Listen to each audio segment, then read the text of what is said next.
What's up, guys? What's up, guys? Back in another video, and today we're gonna be watching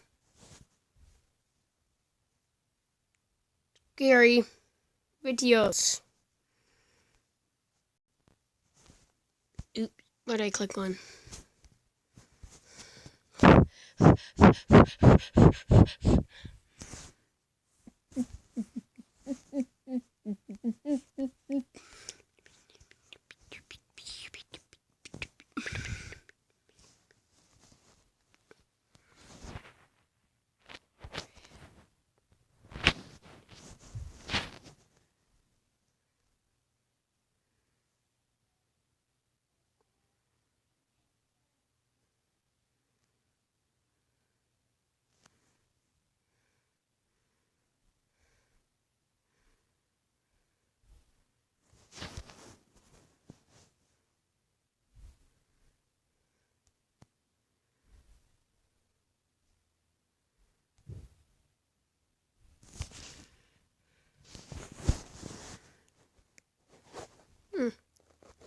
Seen it a little bit.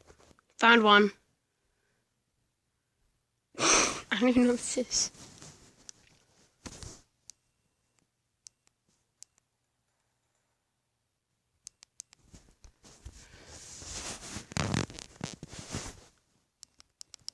When I was 9, I was staying home alone. It was early morning, and I had just gotten out of the shower and brushed my teeth. I put on my favorite outfit, set up a little area in the living room with a drink and a snack, and then turned on the TV to watch something. The phone rang.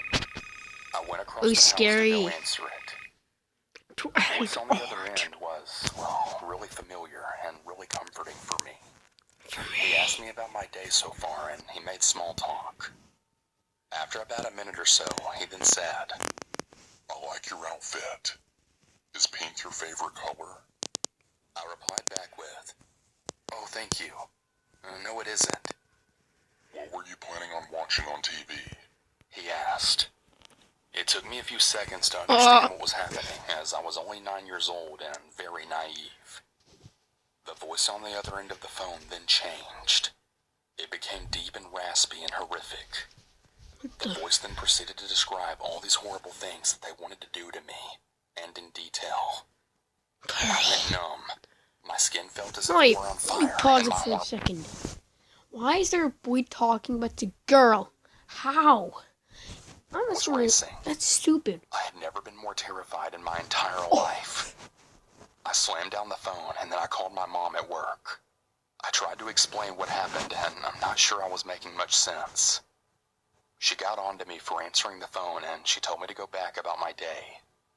I remember trying to explain to her that he was watching me, and that he told me what I had been doing, and that he knew what I was wearing. I also mentioned that I was going to call 911 because I needed help. "That isn't necessary. I'm not coming home. Just don't answer the phone and go watch TV," she said, and then I hung up. I was really confused, and I was scared. I could feel his eyes on me. Scared. I pulled the curtains closed, and I raced around the house, torn between doing what I felt was right and doing what I had been told by my mother. This whole time, the phone was ringing. The second it would stop, it would just start up yet again. Jeez. The sound of the phone ringing would pulse through my entire body like electricity. It was practically paralyzing me. It was like I was frozen but also on fire at the same time. I waited for a pause in the ringing and called 911. I'm home by myself, and I'm 9 years old, and someone's watching me and telling me they're going to kill me. I told the operator. She tried to keep me calm, and she said that she would send help for me. I remember standing there, listening to this kind voice just trying to help me, but I could feel every scary movie scenario just playing out behind me. Was he creeping up behind me with a knife? Was he going to shoot me through a window? Was he going to throw a rock through the glass and open the door? I just didn't know. I couldn't breathe, and I couldn't feel my body. In a moment of panic, I set off the alarm to the house and ran outside. I remember this sense of relief, but also this overwhelming feeling of having a separation in my reality. The house felt small and dark and really dangerous and cold. Jeez. Outside felt open, as well as safe and warm. I could hear doors and the sounds of birds chirping. It was a beautiful break from that bone-chilling feeling of the phone. It was like I was watching a movie and I could see myself experience both of these environments at the same time. A neighbor was pushing his child in a swing. He was concerned. He let me stand next to him and he protected me. I could hear the sirens now, the blaring sound getting louder as they grew closer. It felt like it took an eternity, but the police finally arrived. Jeez. An officer walked over to me and he asked me what happened. I did my best to explain it, but so many of the words on the phone that were used were just so embarrassing. I couldn't bring myself to use such adult words to a police officer. And his other words were just bone-chilling. I couldn't say those either. To this day, I can still hear my young voice repeating the words. He was watching me. He said he was going to kill me. Not long after, my mom's car pulled into the driveway. She, for some reason, decided to come home. She didn't look for me or come to speak to me. She just calmly got out and then walked over to the police officer. I was standing in the doorway from the house to the garage, just facing the driveway. I could see my mom and the police officer. I was watching them, trying to understand, trying to figure out what was happening. Then I saw it. She was laughing.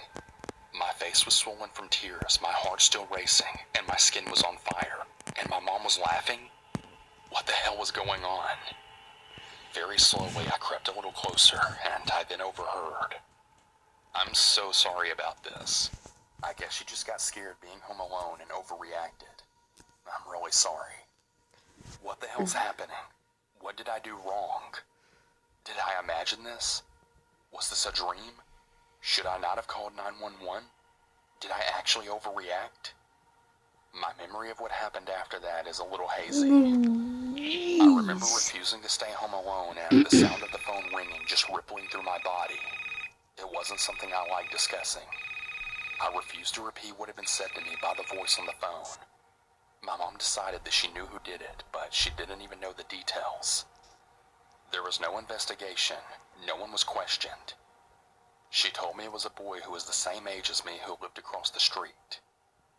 I knew that was impossible, but no matter how much I protested it, I was always told that it was him. Many years later, after I was an adult with my own children, we were at Christmas. Everyone was in the living room and I had gone into the back bedroom to change a diaper. As I was walking out of the room and back into the living room, I could hear my mom laughing, her voice as if she had been telling a joke. The faces of everyone else in the room told a different story. Discomfort, anguish, shock, fear, yet she was still laughing. It felt as if I was walking in slow motion. One of my older children had actually stopped me from entering the living room and sort of pushed me back into the room that I had just come out of.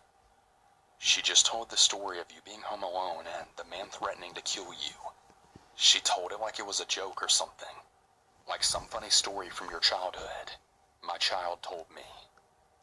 To this day, I never learned who it was that called me. I deal with my fear of ringing phones and phone conversations on a daily basis.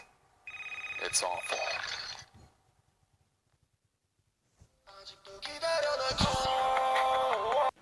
Found another one. No, this is Steve. So I'm here to post about a dream that I've been having as of lately. I've been having the same dream, and the story is very simple. I am on my laptop at my desk, and my older sister is writing in her diary in her bed. And an extremely tall guy keeps trying to enter our room. He was literally so big that his chest touched the threshold, and I couldn't see his upper shoulder at all. My sister and I knew that he wouldn't be able to come in anyway, so we didn't care about anything and did our own things. He bumped his body trying to come in, then finally gave up a while later and went back. And at that moment, I woke up. But recently, he keeps cutting his body little by little. By the third day, he hadn't been able to come in, but the day before yesterday, he was in front of the door, standing with his ankles. He cut off his foot Of course, he couldn't come in either, and just yesterday, he cut off half of his calves. His shoulder was seen for the first time, but he has also kept bumping against the door. And this time was no different. What happens to me next if he cuts himself all the way to his knees?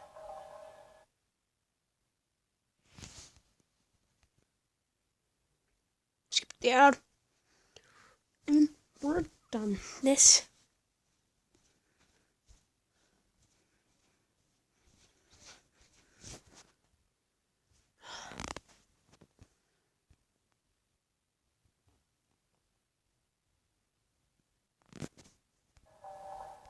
Second, it's me again, and I came back to post my recent experience.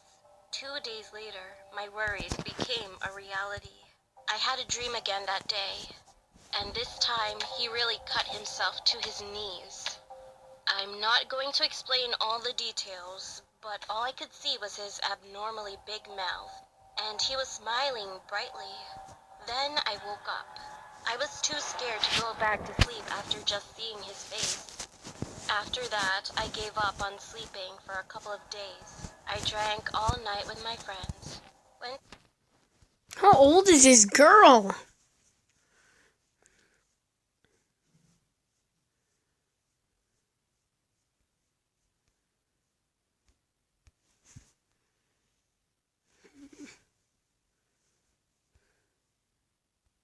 I drank all night with my friends. Went to a handicraft workshop run by my mom. I was playing on my cell phone for a while and napped for a while, lying down on my mom's lap.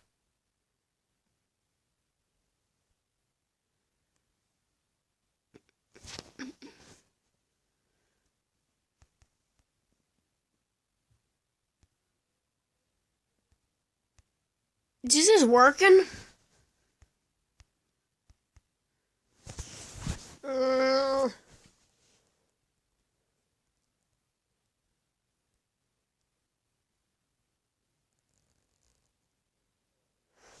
See a little bit when it's done loading.